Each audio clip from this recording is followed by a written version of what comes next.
Mariing dininay ng phenomenal box office star na si Vice Ganda ang malisyosong chismis na may utang daw ang It's Showtime sa GMA7.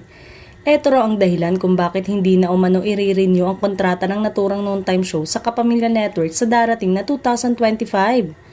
Pero mismong si Vice Ganda na at ang Senior Vice President ng GMA na si Attorney Annette Gozon Valdez ang nagsabing walang katotohanan ng chikang may pagkakautang ang It's Showtime sa Kapuso Station. Sa nakaraang episode ng It's Showtime, napag-usapan ni na Vice, Vong at Kim at ang tungkol dito ng pansinin nila ang super kintab na stage ng tawag ng tanghalan. Say ng komedyante, paano ba namang hindi kukutitap? Ang kintab ng stage na to parang natapunan ng syrup ng hotcake na sinang-ayunan din ni Kim, makinang. Hirit pa ni Vice, mas makintab sa bunbunan ko pag 3:30 ng madaling araw. Budgeted na tayo dito, budgeted. Say uli ni Vice, let's claim it na umaasenso tayo at hindi totoong may utang ang It's Showtime sa GMA.